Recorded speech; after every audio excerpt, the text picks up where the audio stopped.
Bem-vindo de volta. Hoje temos o prazer de receber novamente Zhang Xueqin, que tem chamado muita atenção na internet com suas excelentes análises. Muito obrigado por voltar ao programa. Valeu, Brian. Então, a gente vê que mudanças rápidas na distribuição internacional de poder tendem a ser extremamente disruptivas e desestabilizadoras. E geralmente é nesse momento que a ordem mundial muda, ou seja, depois de grandes guerras ou do colapso de estados. Por exemplo, a Segunda Guerra Mundial mudou de forma profunda o sistema internacional. O colapso da União Soviética também transformou a ordem mundial, de um sistema bipolar para um sistema unipolar. Mas a guerra no Irã parece estar mudando mais do que apenas o Estreito de Hormuz e a região em volta. Ela tem potencial para gerar consequências muito mais amplas. Eu não colocaria necessariamente isso na mesma categoria da Segunda Guerra Mundial ou do colapso da União Soviética, mas como você enxerga uma possível derrota dos Estados Unidos no Irã? E eu definiria derrota como qualquer situação em que o Irã passe a controlar o Estreito de Hormuz. Como você acha que isso afetaria o mundo de forma mais ampla?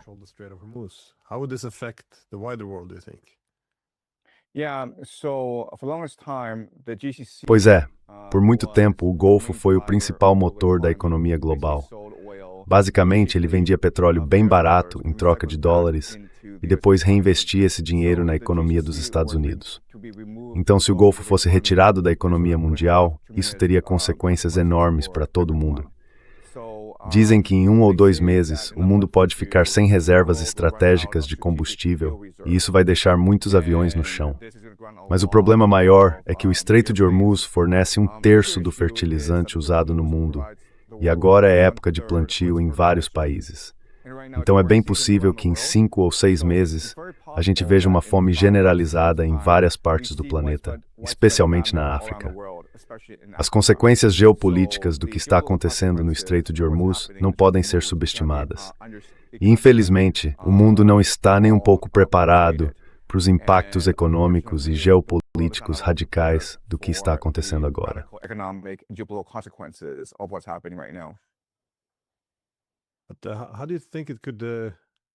Mas como você acha que essa guerra pode reorientar o Oriente Médio?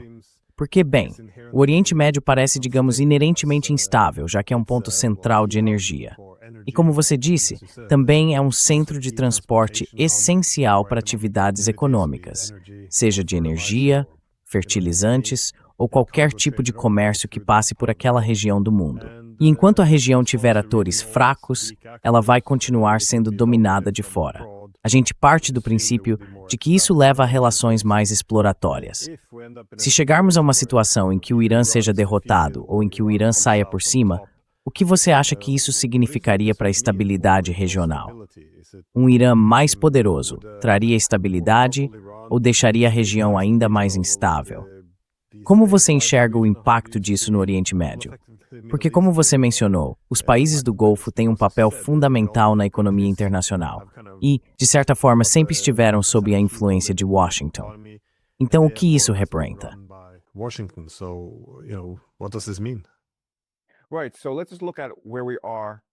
Certo, então vamos olhar para onde a gente está agora. Neste momento, o Irã exerce controle e soberania sobre o Estreito de Hormuz. Está cobrando pedágios na prática. E pelo que foi noticiado, o Irã já teria arrecadado cerca de $500 bilhão só com essas cobranças no Estreito de Hormuz. E de qualquer forma, eles não vão abrir mão disso, porque podem usar o Estreito para reconstruir a economia, para industrializar o país e para fortalecer as relações com a China e com a Rússia. Então, se a situação continuar como está, o Irã tem muito a ganhar. Os Estados Unidos impuseram um bloqueio naval, basicamente tentando impedir que navios iranianos exportem petróleo para a China. Mas pelo que a gente tem visto, é muito difícil fazer esse bloqueio funcionar, porque o Oceano Índico é imenso.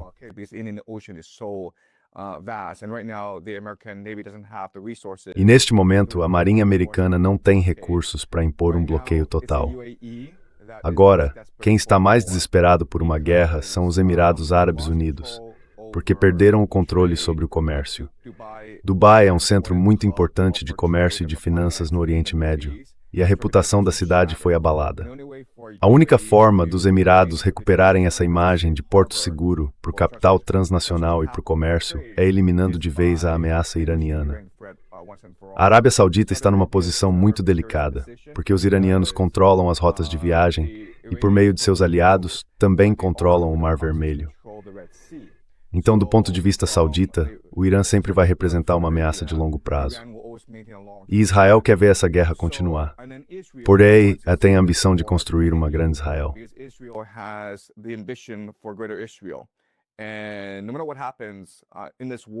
E não importa o que aconteça nessa guerra, Israel vai perceber que está muito mais avançado no projeto da chamada Grande Israel. Israel já chegou a dizer, ou até a alertar, que pode atacar a Turquia e o Egito em seguida. E tudo isso faz parte desse projeto da Grande Israel. Eu acho que a situação no Oriente Médio é um barril de pólvora. É muito difícil o status quo se manter. E mais cedo ou mais tarde a gente vai ver uma nova onda de hostilidades na região. Talvez com ataques aéreos americanos contra Teherã, talvez com os israelenses criando um incidente de bandeira falsa no Estreito de Hormuz, algo bem parecido com o incidente do Golfo de Tonkin, que foi o que acelerou a Guerra do Vietnã. Então, sinceramente, eu não vejo as coisas continuando como estão.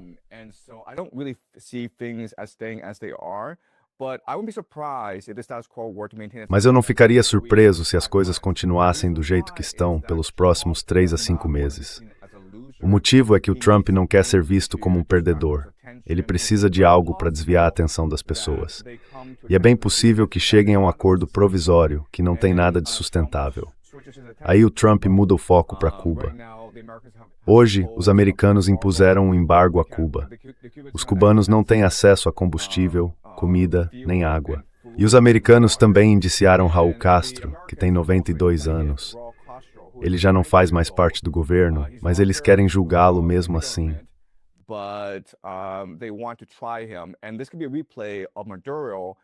E isso pode acabar sendo uma repetição do caso Maduro, quando ele foi acusado de tráfico de armas e basicamente enviaram forças especiais para sequestrá-lo. Então é bem possível que a gente veja Cuba como o próximo ponto de tensão global. E como você sabe, a Rússia tem grandes investimentos em Cuba e tanto os chineses quanto os russos estão tentando apoiar o país nessa situação tão difícil. O que eu vejo acontecendo é um aumento do conflito no Oriente Médio e outros focos de tensão surgindo também em várias partes do mundo. Então Cuba deve ser o próximo ponto de conflito. Mas é totalmente possível que a Coreia do Norte e a Coreia do Sul também se tornem outro foco de tensão. Essa guerra na Europa só tende a se intensificar.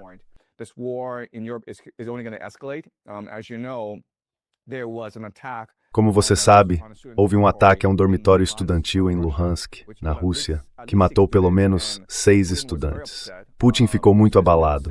Ele estava visivelmente perturbado quando falou sobre o incidente e prometeu uma retaliação rápida e decisiva. Então, parece que agora não há mais limites. Putin também prometeu um anúncio muito importante na Conferência de São Petersburgo e é possível que ele declare guerra contra a Ucrânia.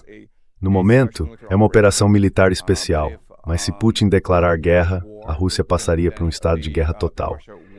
Eu vejo esse conflito no Oriente Médio basicamente arrastando o mundo inteiro para uma terceira guerra mundial. E agora, estamos só esperando a tempestade começar.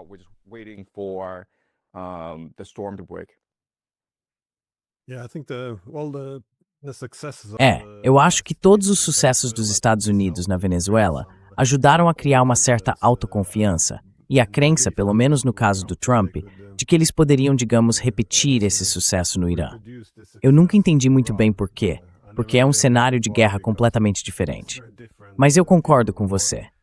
Acho que Cuba provavelmente vai acabar pagando o preço pelos fracassos dos Estados Unidos no Irã, até porque, bom, eles estão desesperados por uma vitória.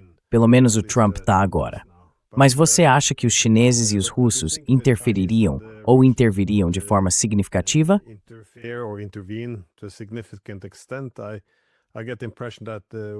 Não sei. Tenho a impressão de que quando eles estão no hemisfério ocidental, não querem ficar muito perto das fronteiras americanas. Eles basicamente fazem o que as grandes potências costumam fazer. não interferem demais. Diferente de como reagiriam se algo acontecesse na Coreia, no Irã ou no Japão, em qualquer lugar mais próximo. Mas você acha que eles poderiam ter um papel maior no Oriente Médio? Porque, como você disse, o mundo é diferente, e as not interesses na new.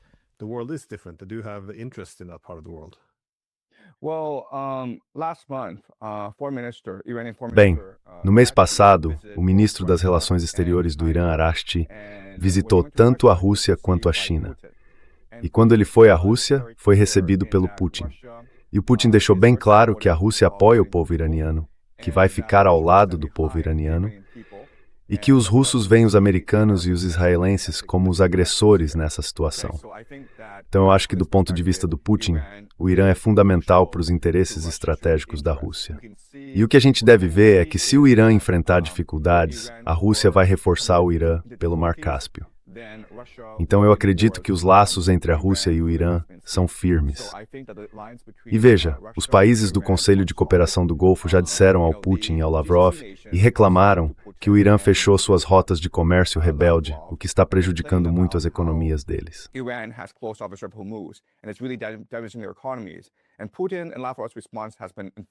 E a resposta de Putin e Lavrov foi enfática. O que eles disseram foi: por que vocês nunca falam sobre o fato de que os americanos mataram 200 estudantes no Irã? Meninas inocentes, que não têm nada a ver com a guerra, e que, segundo eles, pode até ter sido algo deliberado. Então eu acho que a postura dos russos está muito clara. Os chineses são diferentes. Quando o ministro das Relações Exteriores, Araghchi, visitou Pequim, a convite dos chineses, ele não foi recebido por um vice-primeiro-ministro de alto escalão.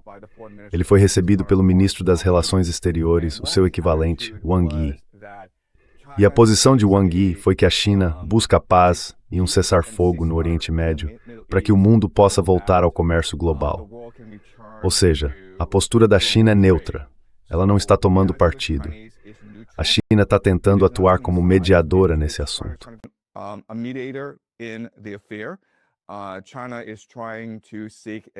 A China está tentando buscar uma solução pacífica para a guerra o mais rápido possível. Mas a realidade é que os americanos e os israelenses são os agressores. Foram eles que violaram o direito internacional. Foram eles que cometeram esses crimes de guerra no Irã, ao atacar civis inocentes e infraestrutura civil essencial. São eles que estão bloqueando o comércio agora no Oriente Médio. Então, infelizmente, a China se recusa a tomar uma posição clara sobre esse assunto.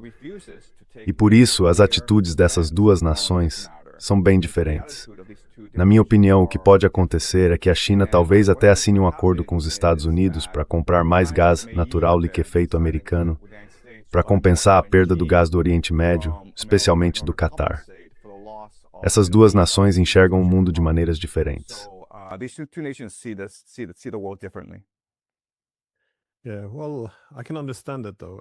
É bom, eu até entendo isso. Quer dizer, se você tivesse sentado lá na China, você... Na verdade, esse tem sido um tema recorrente, eu diria, desde o fim da Guerra Fria. Ou seja, para os chineses, eles veem um crescimento econômico muito rápido e, ao mesmo tempo, têm um status quo mais ou menos estável, dentro do qual conseguem operar. Então, basicamente, se eles não balançarem muito o barco, se mantiverem um perfil discreto, vão estar muito mais fortes amanhã do que estão hoje. Então, faz sentido. Se houver algum tipo de conflito, é melhor adiar. Já os russos, eu acho que foram o completo oposto. Eles nunca tiveram um novo status quo estável depois da Guerra Fria.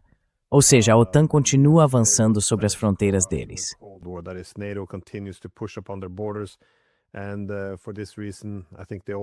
E por isso eu acho que eles sempre fazem o contrário da China. Em vez de manter um perfil discreto, eles agem acima do próprio peso. Então acho que isso também pode fazer sentido nesse contexto.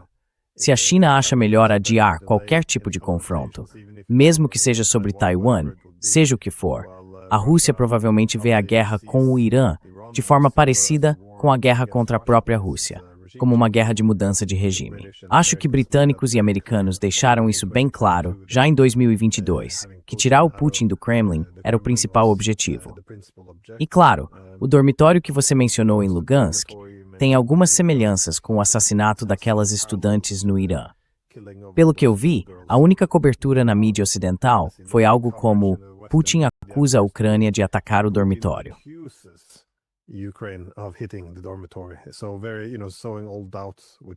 Então é isso, né? Plantando todas essas dúvidas, o que pode até fazer sentido. Mas eu queria voltar a um ponto que você mencionou antes. Você disse que Israel, dentro do chamado projeto da Grande Israel, poderia mirar países como a Turquia ou até a Arábia Saudita. E, de novo, é ali que pelo menos estão as reivindicações territoriais. Certo. Como você acha que o projeto da Grande Israel seria afetado por uma derrota no Irã? Claro, ainda não dá para dizer que seria uma derrota, mas se os Estados Unidos tivessem que voltar para casa sem controlar o Estreito de Hormuz, o Irã sairia por cima. Porque parece que os israelenses já estão sobrecarregados. Você acha que isso poderia significar, na prática, o colapso do projeto da Grande Israel? Ou eles simplesmente iriam escalar ainda mais?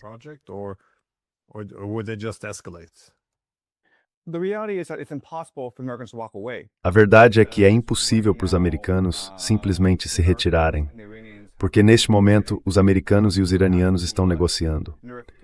Eles vêm negociando há cerca de 2 meses e existem 3 pontos principais de impasse.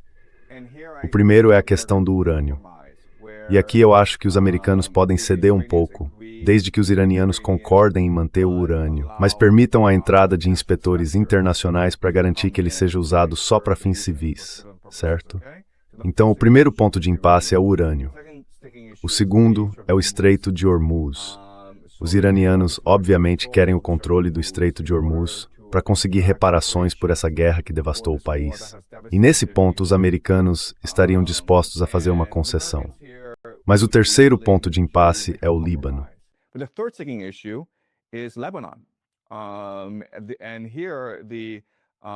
E aqui, os iranianos são bem enfáticos e dizem que qualquer tratado de paz que eles assinem com os americanos também vale para o Líbano. Ou seja, os israelenses teriam que se retirar do Líbano. E mesmo que os americanos aceitassem um acordo assim, não teriam como fazer cumprir, porque Israel simplesmente ampliaria essa guerra.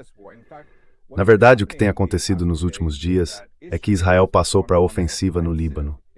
Então, sabe, Israel é como um pitbull que os americanos não conseguem mais colocar na coleira. E na prática, não há como negociar a paz agora sem resolver a questão do Líbano. Os israelenses mostraram que estão totalmente comprometidos em conquistar todo o país. Neste momento, eu diria que eles controlam cerca de 20% do território.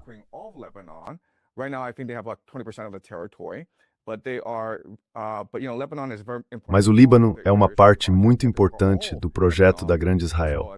Eles precisam conquistar todo o Líbano, além da Jordânia e da Síria, para alcançar esse objetivo. Então, realmente não há como uma paz permanente acontecer no Irã. Qualquer acordo de paz que for negociado vai ser apenas temporário. No máximo, pode durar uns 6 meses antes que a guerra recomece.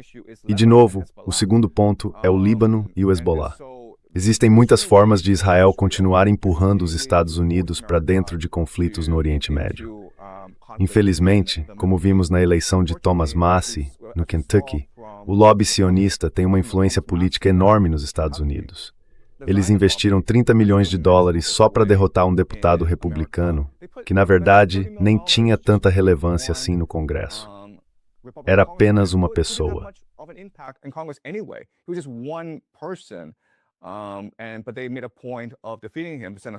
Mas eles fizeram questão de derrotá-lo. Mandaram um recado forte para todos os outros políticos. Se você desafiar o lobby de Israel, eles vão atrás de você. E considerando a enorme influência política do lobby sionista sobre a política americana, e o fato de que Israel parece determinado a iniciar o maior número possível de guerras para alcançar o projeto do Grande Israel, eu acho que essa guerra no Oriente Médio só pode escalar. E quando eu digo escalar, quero dizer que mais cedo ou mais tarde os Estados Unidos vão ter que enviar tropas terrestres. O motivo é simples. O país praticamente ficou sem sistemas de armas. É caro demais, pesado demais, continuar bombardeando o Irã com mísseis. Se quiser lutar essa guerra de forma realmente eficaz, vai ter que mandar tropas para o terreno.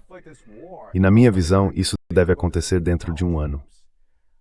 And so I see this happening within a year. É bom, parece que em cada um desses temas, cada lado tem um certo espaço para manobrar. Acho que na questão nuclear, como eu disse, os iranianos estariam dispostos a ceder alguma coisa se tivessem alívio nas sanções em troca. O Estreito de Hormuz, eu acho que isso é algo central para a segurança deles, então não vão abrir mão disso, na minha opinião. Mas o ponto de virada real aí pode ser o fim da guerra contra os aliados do Irã também, como o Líbano e a Palestina.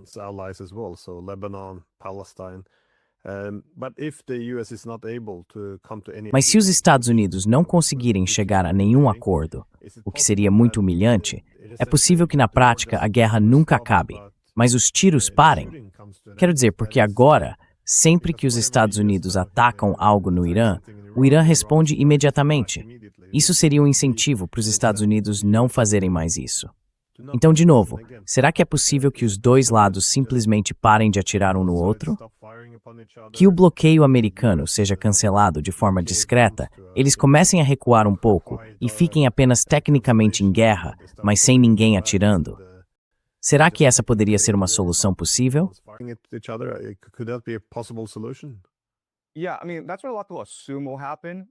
Quer dizer, é isso que muita gente acha que vai acontecer. Mas a gente precisa lembrar que os Estados Unidos estão correndo contra o tempo. O país tem uma bomba na cabeça, e essa bomba se chama dívida nacional. Hoje os Estados Unidos têm cerca de 39 trilhões de dólares em dívida, e gastam mais ou menos 2 trilhões de dólares por ano só com pagamento de juros. Então a única forma de sustentar essa dívida é obrigar as pessoas a continuarem comprando títulos do Tesouro Americano. E o que a gente está vendo agora é um aumento forte nos rendimentos desses títulos. Acho que está em torno de 5 a 6% nesse momento. Então está subindo.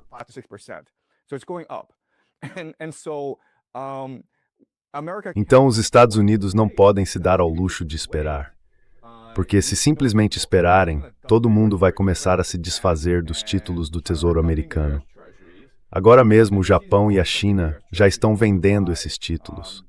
Os países do Golfo também estão se desfazendo deles para comprar ouro e financiar suas economias, já que não conseguem mais vender petróleo.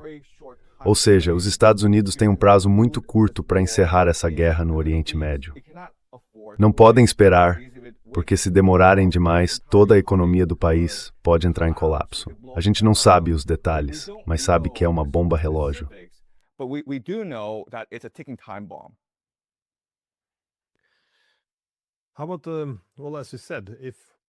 Bom, como você disse, se houvesse uma possibilidade de paz, eu imagino que a questão palestina teria que ser resolvida, porque isso vale para os israelenses também. Se eles quisessem encontrar algum tipo de forma de coexistir com os iranianos, eu não vejo isso como possível sem resolver a questão palestina. Quer dizer, se isso fosse resolvido, seria muito mais fácil para Israel fazer as pazes com... Bom, eles talvez não se importassem tanto, mas dividir, digamos assim, uma parte da região com o Irã. Mas você acha que existe algum interesse em Israel em buscar um grande compromisso, um grande acordo? Ou isso é só, digamos, um sonho distante, um desejo irreal?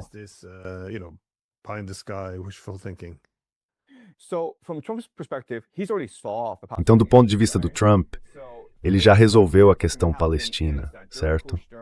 Na visão dele, o que vai acontecer é que o Jared Kushner e a Safra Catz vão entrar em Gaza e transformar a região num resort mediterrâneo que vai gerar empregos para os palestinos e deixar todo mundo rico. Então, para Trump, a Palestina já não é mais um problema. Mas a gente sabe que isso não é verdade, porque continuam acontecendo confrontos em Gaza. A gente sabe que os israelenses não estão respeitando o cessar-fogo. E sabemos também que houve muitos crimes de guerra cometidos por Israel em Gaza.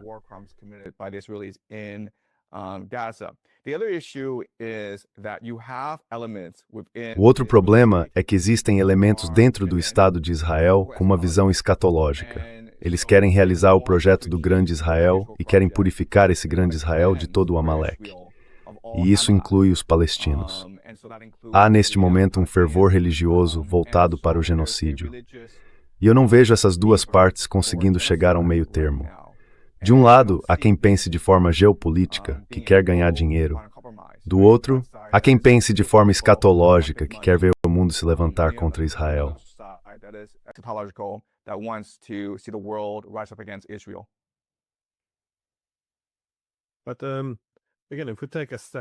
Mas, de novo, se a gente der um passo para trás, como você enxerga a situação se não houver possibilidade de os Estados Unidos fazerem as pazes com o Irã? Eles teriam de fato capacidade de derrotar os iranianos? Porque, pelo que você sugere, seria preciso enviar tropas terrestres para dentro do Irã. E isso seria extremamente desafiador. Mesmo que fosse algo limitado a controlar a costa ao longo do Estreito de Hormuz, é uma faixa litorânea muito extensa. E com as novas tecnologias de armamento, eles poderiam ser repelidos com drones. Pela forma como o país é estruturado, depois da costa vêm as regiões montanhosas, e a capacidade de abastecer e sustentar qualquer força de ocupação americana seria muito diferente do que aconteceu no Iraque.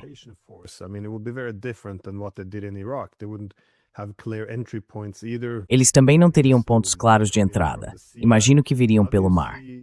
Mas como você acha que essa guerra termina? Porque eu acho que no começo, os Estados Unidos ainda acreditavam que poderiam sufocar a economia iraniana, atrapalhar as exportações de energia para a China. Então, de novo, seria uma vitória. Mas para os Estados Unidos, os iranianos agora basicamente não só podem destruir as bases deles, como também convencer os países do Golfo a não reconstruí-las nem recebê-las de novo. Controlando o Estreito de Hormuz, eles podem desmontar o petrodólar. Podem, na prática, impor sanções a qualquer um que sancione o Irã, negando acesso ao Estreito de Hormuz. Então, eles têm muitas ferramentas à disposição. Você diria que o Irã está vencendo, ou é difícil colocar esse rótulo?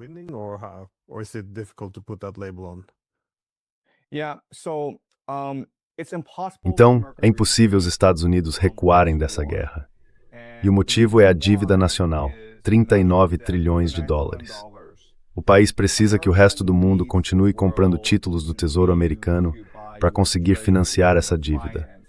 Se os Estados Unidos recuassem em relação ao Irã, isso mostraria para o mundo que o país é um tigre de papel, que já não consegue mais impor o dólar como moeda de reserva global. Todo mundo começaria a se desfazer dos títulos do Tesouro Americano e seriam obrigados a fazer isso para sustentar suas próprias economias, especialmente os países do Golfo. Então, recuar simplesmente não é uma opção. Mas também não dá para continuar a guerra do jeito que está, com os Estados Unidos bombardeando o Irã o tempo todo.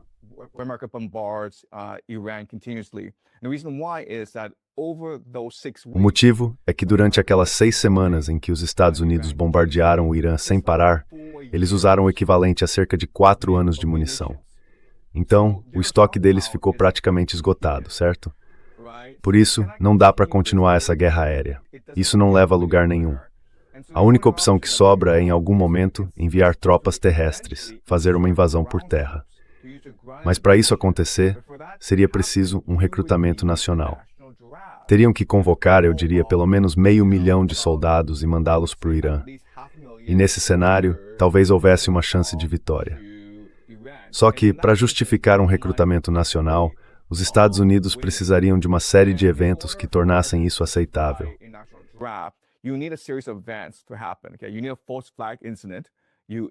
Você precisa de um incidente de bandeira falsa, precisa de uma justificativa para mobilizar o povo americano. Mas também é preciso criar caos suficiente dentro dos Estados Unidos e fora, no mundo, para que as pessoas aceitem uma invasão terrestre do Irã. Então eu acho que o que está acontecendo é o seguinte: o governo Trump está decidido a continuar essa guerra, mas está esperando a dor econômica se espalhar pelo mundo, até que o mundo inteiro implore para os Estados Unidos resolverem de vez a questão do Irã. E o mundo sabe que não há chance de os Estados Unidos recuarem, então a única opção é apoiar a invasão americana. E a gente já está vendo a OTAN considerando enviar forças para as rotas marítimas.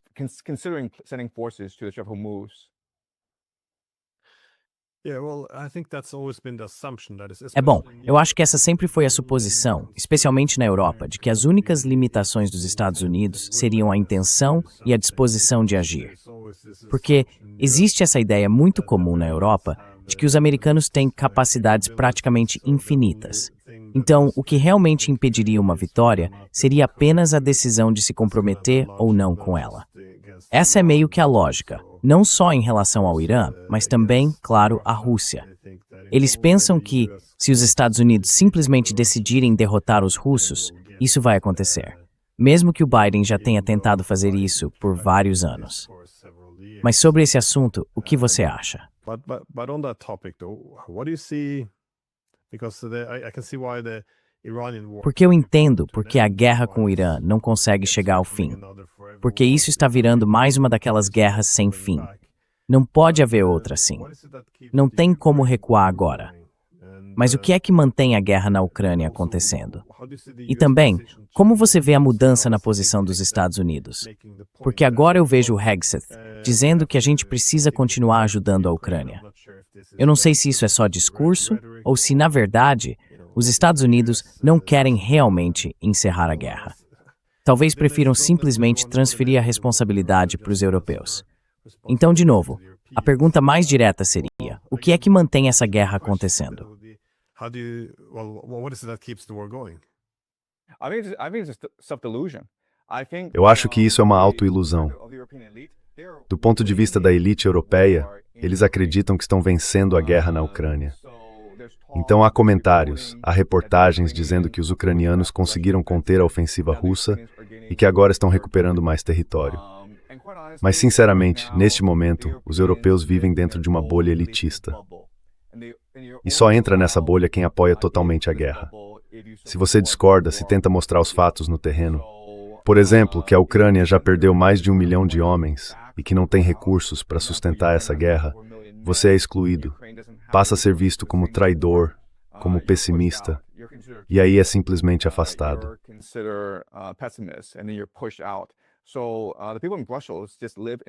Então, o pessoal em Bruxelas vive num mundinho de fantasia. Eles estão completamente convencidos de que, primeiro, a Ucrânia está vencendo essa guerra. Segundo, que a Rússia está à beira de um colapso econômico.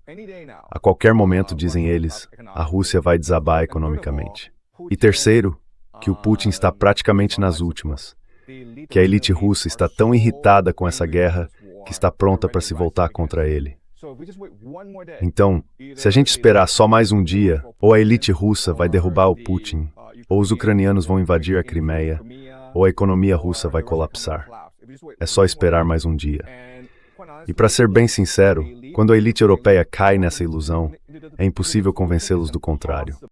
E é por isso que essa guerra continua até hoje. Yeah, I noticed as well that Eu também percebi que depois de anos ouvindo as elites europeias e seus porta-vozes na mídia repetindo que a Ucrânia estava vencendo, quando na verdade era óbvio que estavam sendo destruídos, parecia que eles finalmente estavam começando a encarar a realidade. Começaram a dizer algo como: bom, eles estão numa situação difícil, talvez a gente precise ajudar mais. Mas agora parece que voltaram àquela narrativa de que, sabe, a Ucrânia está vencendo. Não sei. Eu vejo as elites europeias basicamente como construtivistas sociais. Elas pensam assim: se você disser que a Ucrânia está vencendo, o público vai apoiar totalmente, porque quer apostar no cavalo vencedor. E com esse apoio, a gente pode mandar mais armas e, de algum jeito, acabar vencendo no fim das contas.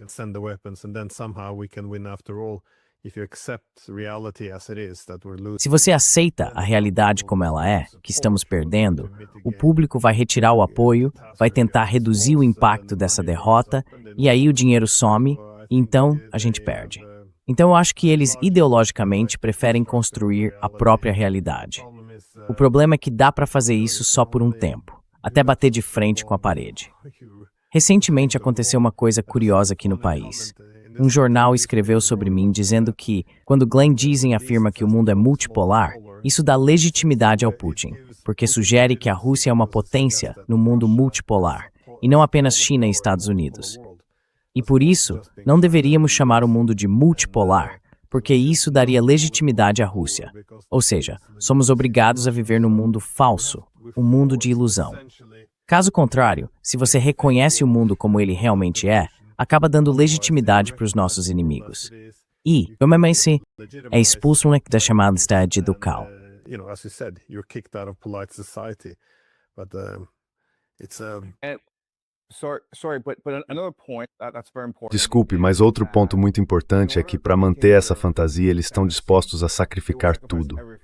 Basicamente, os europeus estão se preparando para uma guerra total. Os alemães estão planejando o retorno do serviço militar obrigatório. Então, eles vão lutar essa guerra até o último ucraniano e até o último europeu. Eles não vão abrir mão da fantasia deles.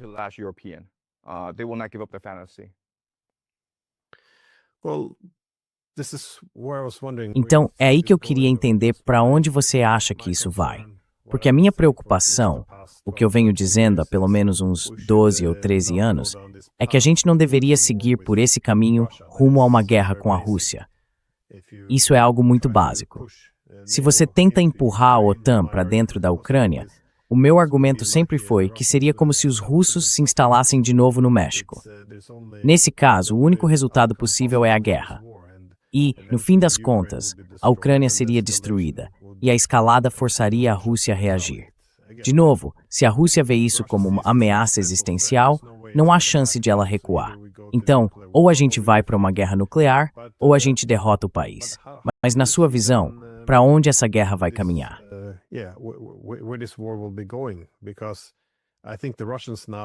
Porque eu acho que agora, os russos, pelo menos pelo que eu ouço de Moscou, estão fazendo outros cálculos.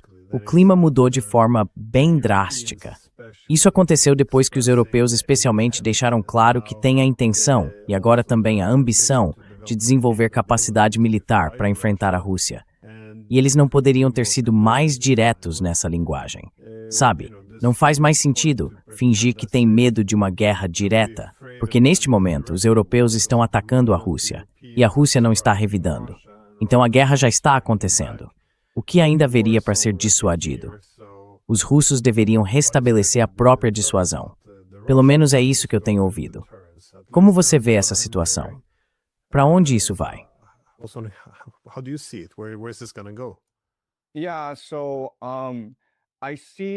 Então eu vejo que existe uma grande estratégia americana por trás de tudo isso, sabe?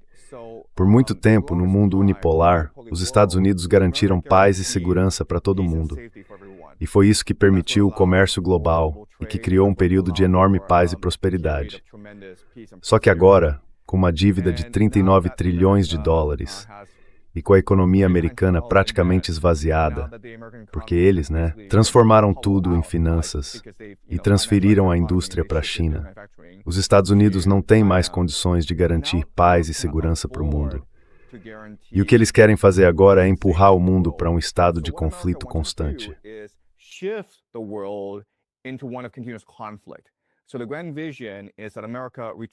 Então a grande visão é que os Estados Unidos recuem para dentro do hemisfério ocidental. É algo chamado de doutrina Monroe, que significa controle total sobre todas as nações do hemisfério ocidental, incluindo a Venezuela e Cuba. Mas depois de Cuba, dá para imaginar que os americanos vão mirar no Canadá, na Groenlândia, no México e na Colômbia. Tudo isso faz parte desse projeto de uma grande América do Norte. A ideia é criar uma fortaleza norte-americana e, a partir daí, mergulhar o mundo em guerra, provocando conflitos em várias partes do planeta. Na Europa, por exemplo, haveria uma guerra entre russos e ucranianos, com apoio dos alemães, dos franceses e dos britânicos.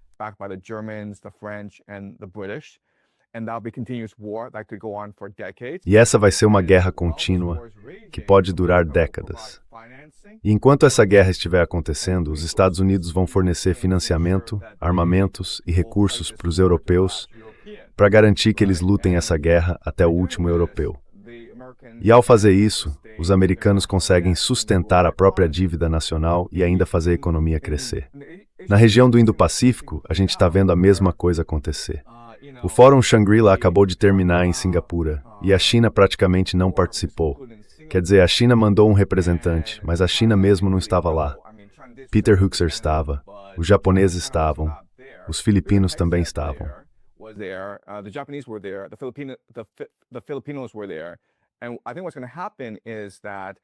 E eu acho que o que vai acontecer é que os Estados Unidos vão recuar da região Ásia-Pacífico e deixar que o Japão e a Coreia do Sul façam mais do trabalho pesado. E eles vão ter o apoio dos aliados americanos na chamada primeira cadeia de ilhas, especialmente as Filipinas. A ideia é forçar esses países a entrarem em conflito entre si, para que acabem de novo, obrigados a comprar armamentos e recursos americanos. Esse é o mundo que os Estados Unidos querem criar. Um mundo de conflito constante, muito parecido com a Segunda Guerra Mundial. Lembra? A Segunda Guerra foi a melhor coisa que já aconteceu para os Estados Unidos. E o Trump vive falando sobre como tornar a América grande de novo.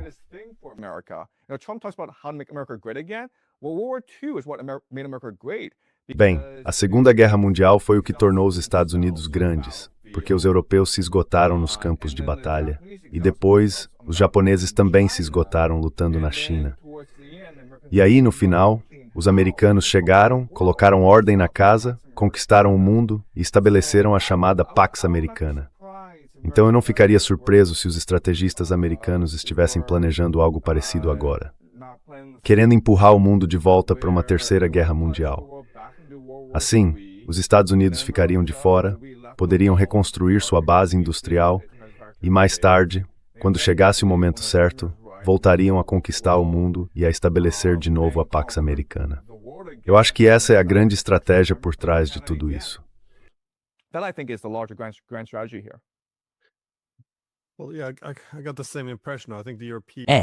Eu tive a mesma impressão. Acho que os líderes europeus viram a guerra na Ucrânia basicamente como eles, os europeus, sentados à mesa, movendo as peças ucranianas contra os russos.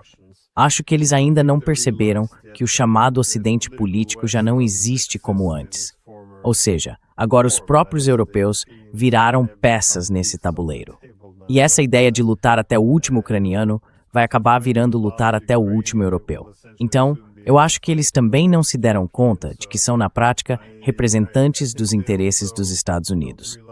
Eles acham que são aliados, com interesses totalmente alinhados.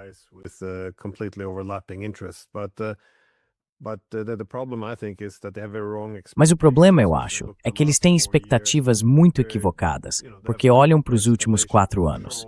Nesse período, houve um controle adequado da escalada, conseguiram administrar bem o campo de batalha. E a suposição, ao que parece, é que tudo vai continuar como uma guerra lenta nas trincheiras do Donbass, onde a situação acabou pendendo a favor dos europeus e dos ucranianos. Eu não acho que os russos travariam uma guerra contra os europeus de forma parecida com o que vimos nesses últimos 4 anos. Acho que a brutalidade seria muito, muito maior e que o conflito aconteceria mais dentro do território europeu. Bom, basicamente a minha pergunta é...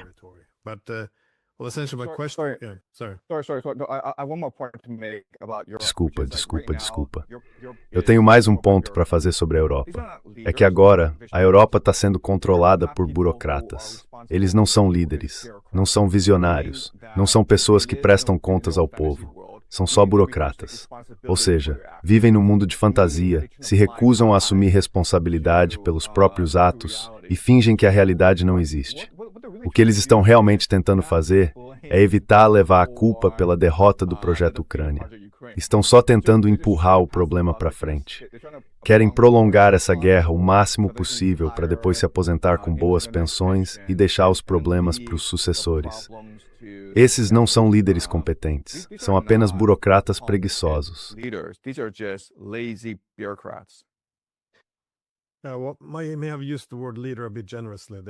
Você pode ter usado a palavra líder de forma um pouco generosa aí. Então não, eu não discordo desse rótulo, chamando eles de burocratas. Mas o que eu queria perguntar é o seguinte: a guerra com o Irã parece ter mudado algumas coisas. Quando os americanos iam lutar e tentar derrotar os iranianos, perceberam que já tinham mandado armas demais para a Ucrânia. Então, tiveram que tirar armas do leste asiático. E até mesmo, sabe, as poucas armas que tinham, ou melhor, as armas insuficientes que tinham no Oriente Médio, eles priorizaram para Israel. Então, a gente acaba basicamente nessa situação em que muitos países do Golfo estão discutindo até que ponto faz sentido ser uma linha de frente do Império Americano. Os europeus, com certeza, estão tendo discussões parecidas agora. Ou seja, os americanos podem não vir necessariamente em nosso socorro, então eles precisam repensar isso.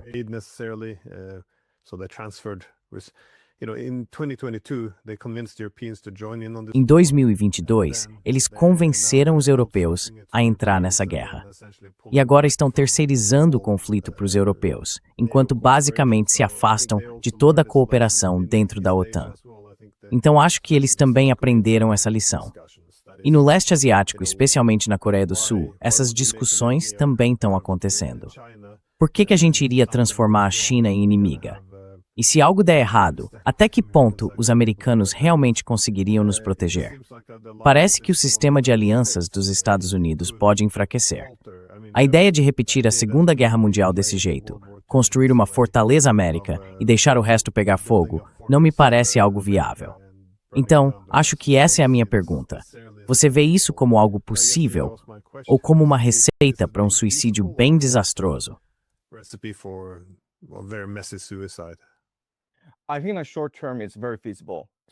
Eu acho que no curto prazo isso é bem viável. Então vamos focar no Japão, certo?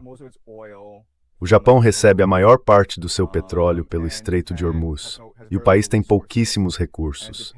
O Japão está perdendo boa parte das suas reservas estratégicas, e se o petróleo acabar, a situação fica bem complicada, né? Então, quais são as opções do Japão? Bom, ele pode comprar gás natural liquefeito e combustível da Rússia ou dos Estados Unidos. Nesse caso, os Estados Unidos. Quer dizer, o fato é que os Estados Unidos têm 50 mil soldados no Japão e estão ajudando o Japão a criar a própria agência de inteligência, a própria CIA. Estão ajudando o Japão a se remilitarizar. E olha, se você é o Japão, não tem muita escolha nessa história. Acaba virando um vassalo, um país proxy dos Estados Unidos, certo?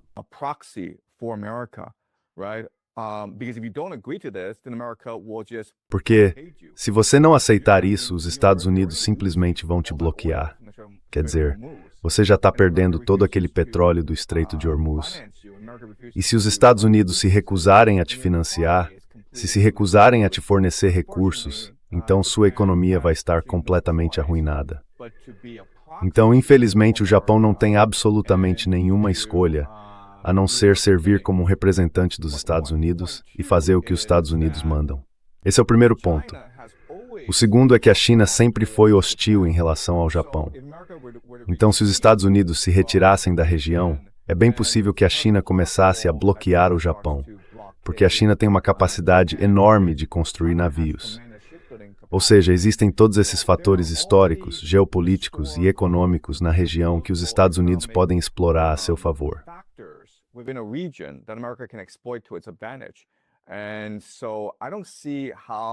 Então, eu não vejo como o Japão e a China podem evitar um conflito.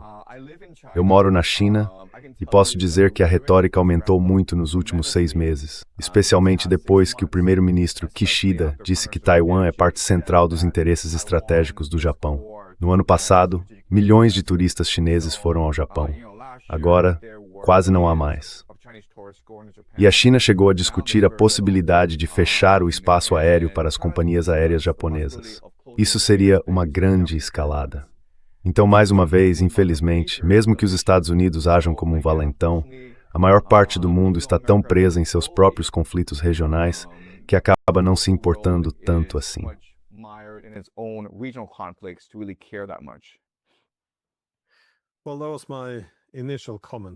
Bom, esse foi o meu comentário inicial sobre as mudanças rápidas na distribuição internacional de poder. Se essas mudanças acontecessem ao longo de um período mais longo, os países teriam mais tempo para se ajustar às novas realidades. Mas eu acho que é muito difícil para países como o Japão se afastarem dos Estados Unidos, assim como os europeus, depois de terem basicamente terceirizado sua política externa e vivido essa dependência excessiva de segurança por mais de 80 anos. Mas esse é um ótimo ponto. Os conflitos renovados entre a China e o Japão. Agora, o que você acha, considerando que o principal, se não o único, rival de igual peso dos Estados Unidos é a China? E os americanos continuam mencionando a China também como uma motivação na guerra do Irã. Ou seja, se eles conseguirem cortar as exportações de petróleo para os chineses, isso por si só já seria uma vitória.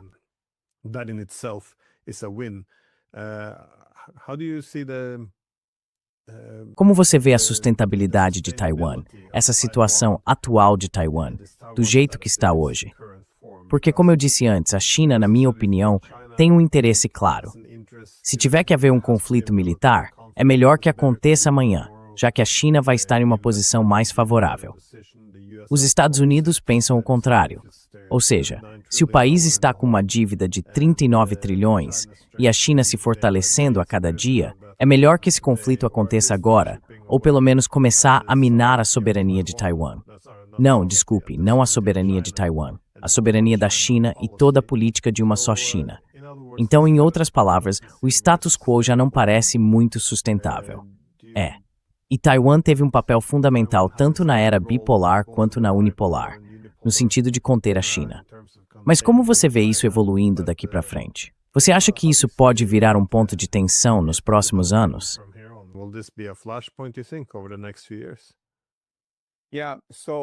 Trump visited China in mid-May. Então, o Trump visitou a China em meados de maio, ficou lá por alguns dias. Pelo que eu entendo, a cobertura ocidental disse que a visita foi meio sem graça, que o Trump só apareceu e assumiu o papel de presidente. Mas na China a percepção é bem diferente. Se você olhar a cobertura da mídia chinesa ou conversar com especialistas de lá, eles veem essa visita como um avanço nas relações entre os Estados Unidos e a China. Um ponto de virada radical, que pode significar o fim da guerra comercial, talvez ainda neste ano. Então eu acho que há um grande acordo em andamento. Eles ainda estão discutindo os detalhes, mas deixa eu explicar como esse grande acordo pode ser. O que mais interessa aos Estados Unidos é o acesso ao mercado financeiro chinês.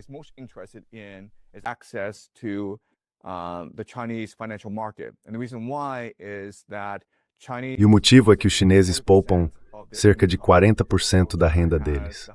A China tem a maior taxa de poupança do mundo. E o que empresas americanas como a Visa, a BlackRock e a Blackstone querem fazer é transformar essa poupança das famílias em produtos financeiros, basicamente, empurrar os chineses para dentro da dívida americana, para sustentar o esquema Ponzi dos Estados Unidos. Na verdade, isso foi uma condição prévia para a entrada da China na OMC há 25 anos. Então eu acho que os chineses vão acabar concordando em abrir o mercado financeiro deles, mas sem liberalizar a moeda. Talvez permitam que os chineses comprem stablecoins, que na prática são uma porta dos fundos para os títulos do Tesouro americano. Em troca, o que eu acho que os Estados Unidos vão fazer é declarar que se opõem à independência de Taiwan.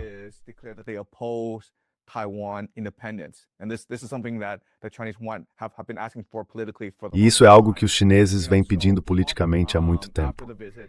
Então, depois da visita, o Trump disse que Taiwan não é exatamente um grande problema, que ele não se importa muito. Ele também bloqueou ou suspendeu um envio de armas de 14 bilhões de dólares para Taiwan, o que é algo bem importante. Há conversas de que o Trump quer que os taiwaneses tragam a indústria de semicondutores para o território americano. A TSMC, que é a maior empresa de semicondutores de Taiwan, abriu uma fábrica no Arizona. Ou seja, os Estados Unidos estão totalmente dispostos a sacrificar Taiwan se isso significar ter acesso ao mercado financeiro da China. O presidente Xi já disse que vai visitar os Estados Unidos em setembro.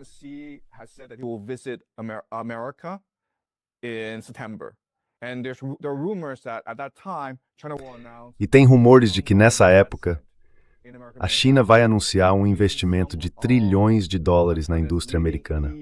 Isso quer dizer que alguns dos principais fabricantes chineses de veículos elétricos vão se mudar para os Estados Unidos e abrir fábricas por lá. Então eu acho que um grande acordo está em andamento, e uma das condições desse acordo seria resolver a questão de Taiwan. Olha, se você conversar com taiwaneses em Taiwan, eles não estão interessados em independência. Como a maioria das pessoas no mundo, eles só querem viver bem, com segurança e dignidade. Se isso significar se reunificar com a China, eles não se importam. Então eu acho que tanto os Estados Unidos quanto a China querem uma solução pacífica para essa questão de Taiwan. Mas tem um problema. O problema é o Japão.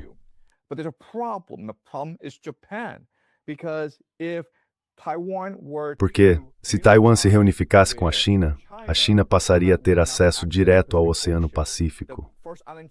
A primeira cadeia de ilhas seria destruída e a China poderia ter uma marinha de águas profundas. Isso representa uma ameaça direta aos interesses do Japão, porque o Japão é, antes de tudo, uma potência naval. ele depende fortemente do mundo exterior para importações e recursos. E se a China conseguisse estabelecer uma marinha de águas profundas muito forte, ela poderia bloquear o Japão. Então não há absolutamente nenhuma chance de o Japão aceitar uma Taiwan reunificada com a China. Por isso, a possibilidade de isso acontecer é praticamente zero. Assim, ao declarar ou se opor à independência, o que Trump está realmente fazendo é basicamente transferir a questão de Taiwan dos Estados Unidos para o Japão.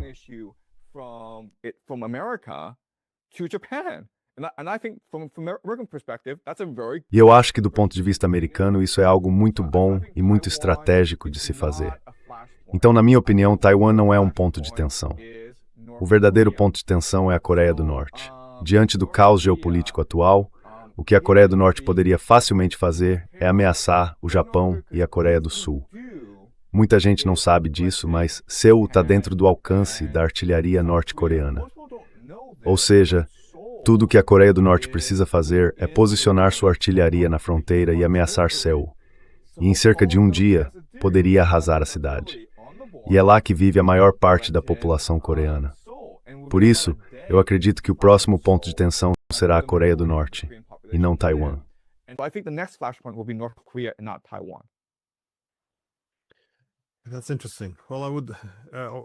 Interessante. Bem, eu ia dizer o seguinte: se esse grande acordo for apenas um retorno ao status quo, então acho que os chineses não aceitariam, porque pareceria simplesmente que os Estados Unidos estariam adiando um conflito até resolverem outras questões. Mas claro, se a proposta for realmente sobre reunificação, ou seja, acabar com o antigo status quo, aí é uma situação completamente diferente. Nesse caso, acredito que os chineses provavelmente estariam dispostos a fazer um grande compromisso para tirar essa possível, ou muito provável, fonte de guerra do caminho.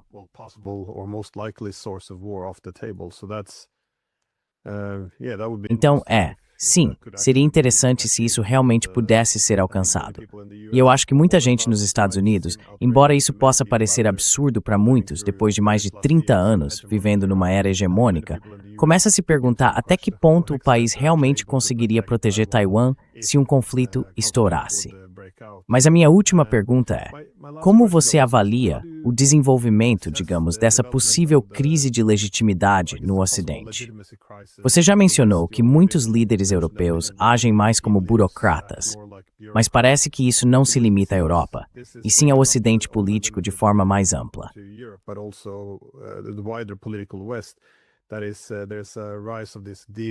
Ou seja, há um crescimento dessas elites políticas desnacionalizadas, que agem como burocratas.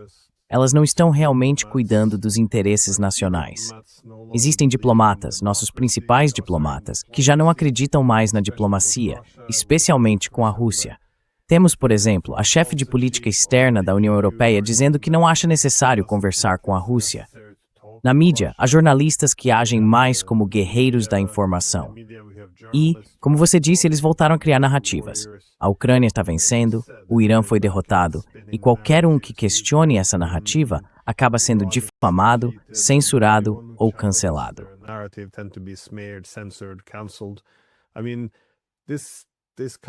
Quer dizer, esse tipo de falha nas instituições pode até funcionar por um tempo, mas com o passar dos anos, destrói toda a confiança e começa a se deteriorar.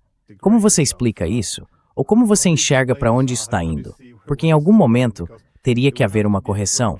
Se não sabe, tudo pode desabar de vez. E dá para ver que, a cada ano, a confiança no governo, se você olhar as pesquisas nos Estados Unidos, na Europa e nos políticos, está lá embaixo. A confiança na mídia praticamente desapareceu. Não dá para continuar assim. A gente vai começar a apodrecer por dentro. Você acha que isso está caminhando para uma correção ou direto para o abismo?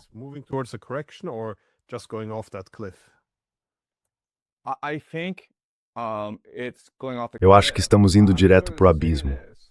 Sinto dizer isso, mas acredito que o que a gente vai testemunhar ainda em vida é a queda do Ocidente. E se você ler um pouco de história, sabe, Oswald Spengler, por exemplo, ou mesmo se olhar para as grandes tradições religiosas e suas visões sobre o fim dos tempos, seja o budismo, o hinduísmo, o judaísmo, o cristianismo, o ortodoxismo, não importa muito qual. Todas falam que quando uma sociedade entra em decadência, existem certos sinais, certo? Sinais de que ela está em declínio. E o Ocidente agora mostra todos esses sinais. Um dos principais é a crise demográfica. A população está envelhecendo rapidamente e os jovens não querem mais ter filhos. Então o que é que fazem? Trazem imigrantes.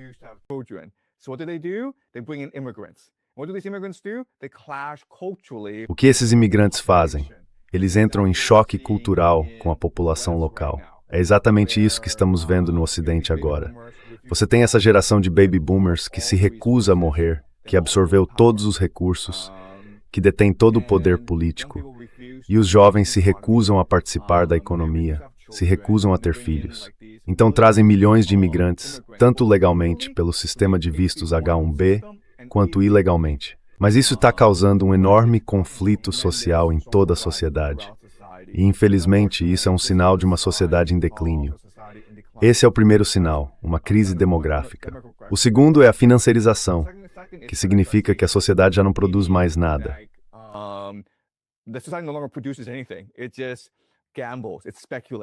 É só aposta, é só especulação, e os jovens acabam caindo em dívidas esmagadoras. Pensa em todos esses jovens nos Estados Unidos agora, com empréstimos estudantis que eles nunca vão conseguir quitar. Você não pode declarar falência por causa de dívida estudantil. Pensa nas dívidas de cartão de crédito.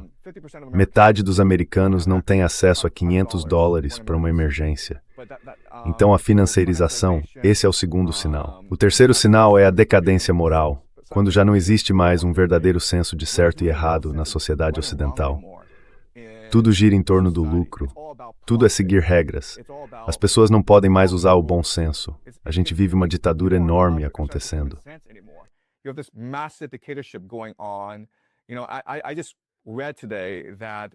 Eu li hoje que 2 americanos, o Cenk Uyghur e o Hassan Piker, tenho certeza de que você sabe quem são, foram impedidos de entrar no Reino Unido porque seriam uma ameaça à paz pública.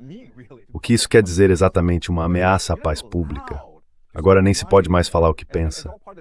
E tudo isso faz parte dessa decadência moral, quando as pessoas já não podem ter uma conversa honesta. E tem outro sinal disso, o mal triunfando no mundo. Quanto mais malvado alguém é, mais poder essa pessoa parece ter. É só pensar em como esses indivíduos incompetentes, gente como o Peter Thiel e o Jeff Bezos, conseguem acumular bilhões e bilhões de dólares simplesmente se apropriando do sistema público.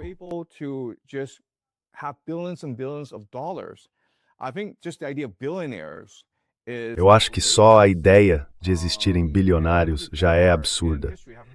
E nunca antes na história tivemos tantos bilionários assim.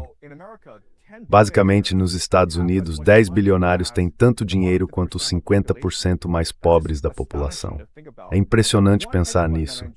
Um gestor de fundo de investimento, por exemplo, ganha em um ano mais do que todos os professores de educação infantil juntos no país. Então eu acho que a situação é realmente sem esperança. Quer dizer, eu nem sei como explicar isso para as pessoas, mas se a gente olhar para a história da humanidade por milhares de anos, esse é um ciclo bem típico. As sociedades acabam entrando em declínio com o tempo e a gente está vendo sintomas bem radicais disso agora. E, sinceramente, não há muito que as pessoas possam fazer a respeito nesse momento.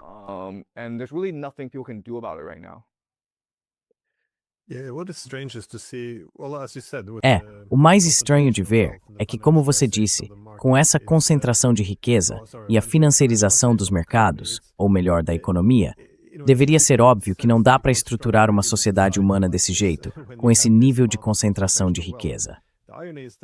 O curioso é que muitas vezes, quando alguém levanta esse ponto, a defesa do caminho que estamos seguindo agora, que nem é estável, só concentra cada vez mais riqueza, sempre se apoia em economistas liberais. Adam Smith, David Ricardo, Mill e outros. E o problema é que eles diziam exatamente o contrário.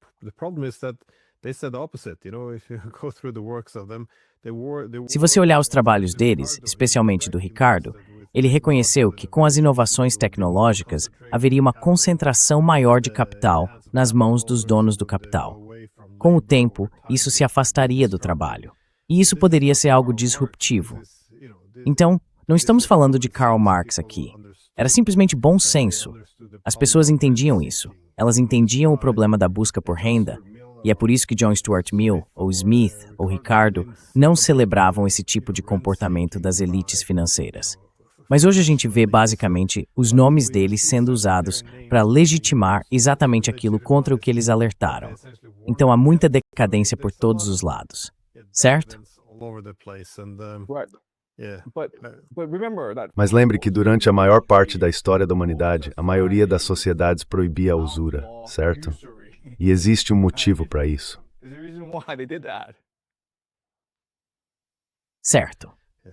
Bom, só para encerrar esse ponto sobre a questão da imigração. Eu acho que tem algo muito imaturo aí, e não só na Europa, mas também nos Estados Unidos. Basicamente, o debate fica entre quem é a favor dos imigrantes, de mais imigração, e quem é racista. É como se fosse, ou você é pró-racista ou antirracista. É assim que o debate é colocado. Mas ninguém olha um pouco para a mudança na distribuição internacional de poder. As populações estão mudando muito rápido. E se não há como se ajustar, ninguém discute com a cultura, o ICEP. En vez de a cultura e na comunidade, colhendo que é uma manuing. Slang almost, but which doesn't have any meaning. But culture is, what keeps society is. Mas a cultura é o que mantém a sociedade. É a cola que mantém a sociedade unida. É o que todos nós temos em comum, o que nos liga à geração que veio antes e aquelas que virão depois. No fundo, o que vale a pena ser transmitido de geração em geração faz parte da consciência coletiva. E se há uma mudança muito grande na cultura, isso causa uma ruptura ali. Então a cultura tem uma função dentro da sociedade humana, mas ninguém fala sobre isso. Ou você odeia imigrantes, ou você gosta deles. Basicamente esse é o nível do nosso debate, e é bem idiota. It's quite And stupid. and, Yeah. and look, like what people don't discuss is that a lot of legal Olha, o que as pessoas não discutem é que muita imigração legal é, na verdade, tráfico de pessoas. Se você olhar para o programa de visto H-1B dos Estados Unidos, o que eles fazem é trazer um monte de indianos. E muitos desses indianos acabam pagando uma grande propina para entrar no programa. E quando entram, ficam presos ao sistema, entende? Porque se a empresa não gostar de você, pode simplesmente te mandar de volta para a Índia. Então isso é tráfico de pessoas. É literalmente isso. I mean, that's what it literally is. Pois é. Enfim, o nosso tempo acabou. Então eu só quero te agradecer, como sempre, por ter participado e agradecer também a todos os ouvintes, onde as pessoas podem te encontrar. Where can people find you? Yeah, so I'm on YouTube. Sim, então eu tô no YouTube.